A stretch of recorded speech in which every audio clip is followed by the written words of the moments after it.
단 2분 전. 산샤댐 붕괴, 충격의 대재앙 발생, 수도, 하룻밤 만에 홍수로 초토화. 전 세계 경악.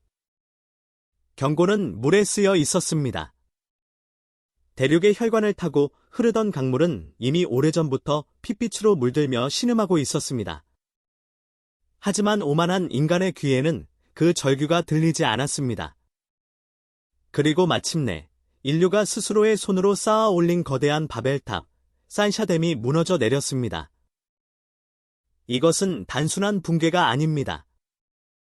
이것은 자연을 거스른 자들에게 내려진 가장 무서운 심판이자 14억 대륙을 집어삼키는 묵시록의 시작입니다. 이 끔찍한 파국이 오기 전 재앙의 전조는 대륙 곳곳에서 마치 역병처럼 퍼져나가고 있었습니다. 남서부 구이저우성에서는 이미 6명의 목숨이 차가운 강물에 휩쓸려 갔습니다. 50년에 한 번 올까 말까 한 대홍수는 룽장현과 충장현을 통째로 삼켰고 강물의 유량은 평소의 80배를 넘어서며 모든 것을 파괴했습니다. 삶의 터전을 잃은 8만여 명의 사람들은 피난민이 되어 호텔 복도를 전전했고 그들의 텅 빈 눈동자에는 깊은 절망만이 가득했습니다. 그 절망의 강물은 멈추지 않고 광시성을 덮쳤고 20개가 넘는 강이 동시에 범람하며 수많은 마을을 외부 세계로부터 완전히 고립시켰습니다. 모든 재앙의 강물은 단 한 곳, 바로 양쯔강의 산샤댐으로 모여들고 있었습니다. 홍수를 막겠다는 거창한 명분으로 탄생한 댐. 하지만 그것은 인류 역사상 가장 치명적인 딜레마를 품은 괴물이었습니다. 댐의 바닥에는 이미 18억 톤이 넘는 퇴적물이 쌓여 홍수 조절 능력을 갉아먹고 있었고 하늘에서는 기후변화가 불러온 전례 없는 물폭탄이 쏟아질 준비를 하고 있었습니다. 이 피할 수 없는 위기 앞에서 중국 당국은 가장 끔찍한 선택을 했습니다. 댐 자체의 붕괴를 막기 위해 상류에서 밀려드는 물을 하류로 그대로 쏟아내는 것, 그것은 상류의 안위를 위해 하류 수억 명의 목숨을 제물로 바치는 악마의 도박이었습니다. 이미 후난성에서는 제방이 연이어 터져나가고 15명이 산사태로 목숨을 잃는 등 그 도박의 희생자들이 속출하고 있었습니다. 그리고 마침내 운명의 날이 왔습니다. 양쯔강 상류에 쏟아진 마지막 물폭탄은 댐의 한계를 아득히 넘어섰습니다. 단 2분 전. 댐의 가장 취약한 부분에서 시작된 실금은 순식간에 거대한 상처로 벌어졌습니다. 콘크리트 거인이 내지르는 단말마의 비명과 함께 인류 최대의 구조물은 붕괴했고 수백억 톤의 억눌렸던 분노가 해방되었습니다. 거대한 내륙 쓰나미는 모든 것을 파괴하며 하류로 돌진했습니다. 그 파괴의 물결은 단순히 강을 따라 흐르지 않았습니다. 붕괴의 충격은 대륙 전체의 수계를 뒤흔드는 연쇄 반응을 일으켰고 북쪽의 강들마저 통제 불능 상태로 만들었습니다.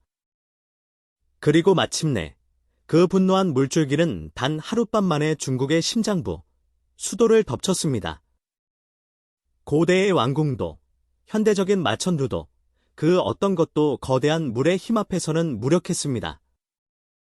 수도는 하룻밤 만에 흙탕물 아래로 완전히 초토화되었습니다. 산샤댐 붕괴와 수도 침몰. 이 믿을 수 없는 소식은 전 세계를 경악과 공포로 몰아넣었습니다. 하지만 재앙의 현장, 그 처절한 폐허 속에서는 슬픔보다 더 뜨거운 분노의 불길이 타오르기 시작했습니다. 그것은 하늘을 향한 원망이 아니었습니다.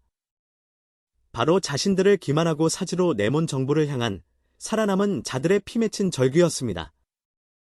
통신이 겨우 연결된 지역에서부터 흔들리는 화면 너머로 터져나오는 민중의 목소리는 전 세계인의 심장을 후벼 팠습니다. 어디 있나?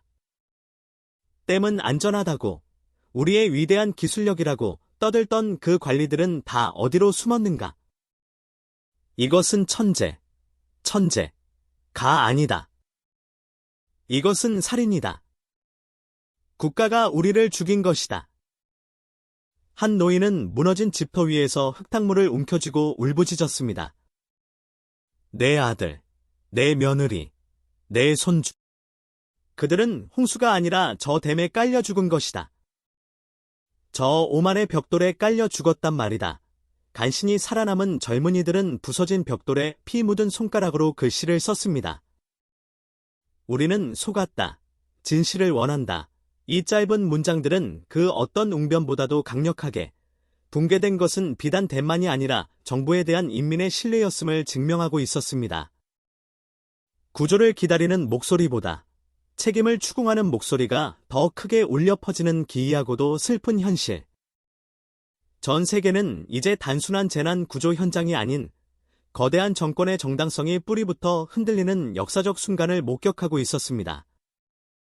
중국 15개 성에 이미 비상 경계령이 내려져 있었고 87개 강이 범람 위기에 처해 있었습니다. 하지만 이제 그런 수치들은 무의미해졌습니다. 중국은 이제 통제불능의 거대한 혼돈의 땅이 되었습니다. 청도 신한재경대학의 천샤오광 교수는 기후변화는 예측 불가능한 재앙을 일상으로 만들 것이라고 경고했지만 그 누구도 이 정도의 파국은 예상하지 못했습니다. 중국 기상청은 8월까지 폭우와 태풍 활동이 더욱 거세질 것이며 중국 최대 곡창지대인 동북지역의 가을 곡물 생산에 치명적인 타격이 올 것이라고 경고했습니다. 이제 중국은 단순한 재난 복구를 넘어 14억 인구의 생존 자체를 걱정해야 할 처지에 놓였습니다. 정말이지 믿을 수 없는 전 세계를 충격과 공포로 몰아넣은 소식이었습니다. 산샤댐의 붕괴는 단순한 구조물의 파괴가 아닙니다. 그것은 자연을 지배할 수 있다는 인간의 오만이 빚어낸 가장 끔찍한 비극이며 기술 만능주의라는 현대 문명의 신화가 산산조각 나는 순간이었습니다. 이제 중국 대륙은 예측 불가능한 혼돈의 소용돌이 속으로 빠져들었습니다. 수억 명의 이재민, 파괴된 산업 기반, 그리고 마비된 식량 공급망. 앞으로 닥쳐올 질병과 기아, 사회적 혼란은 지금까지의 물리적 파괴를 아득히 뛰어넘는 더욱 끔찍한 2차, 3차 재앙을 예고하고 있습니다. 하지만 이 비극은 결코 중국만의 문제가 아닙니다. 산샤댐의 붕괴는 전 지구적 나비 효과의 시작일 뿐입니다. 세계의 공장이 멈추면서 시작될 글로벌 경제 대공황, 식량 위기로 인한 지정학적 갈등, 그리고 국경을 넘어설 대규모 난민 사태. 인류는 이제껏 한 번도 경험해보지 못한 새로운 어둠의 시대로 들어서는 문턱에 서 있는 것입니다. 오늘 우리가 목격한 것은 단순한 뉴스 영상이 아닙니다. 그것은 기후변화라는 거대한 위협과 자연의 경고를 무시한 인류 전체에게 보내는 가장 무서운 마지막 경고장일지도 모릅니다. 이 칠흑 같은 혼돈 속에서 진실의 빛을 찾기 위한 저희의 추적은 결코 멈추지 않을 것입니다. 저희는 이 충격적인 사태의 전말과 그 파장을 끝까지 추적하여 여러분께 가장 먼저 전달해 드릴 것을 약속드립니다. 오늘 저희가 준비한 속보는 여기까지입니다. 끝까지 시청해주신 여러분께 진심으로 감사드립니다. 역사의 흐름이 뒤바뀌는 이 중대한 순간, 저희 채널은 여러분의 눈과 귀가 되어 가장 빠르고 정확한 정보를 전달하겠습니다. 이 새로운 시대를 헤쳐나가기 위한 필수적인 정보를 놓치지 않으시려면 지금 바로 채널 구독과 알림 설정을 잊지 마십시오. 다음 속보에서 다시 찾아뵙겠습니다.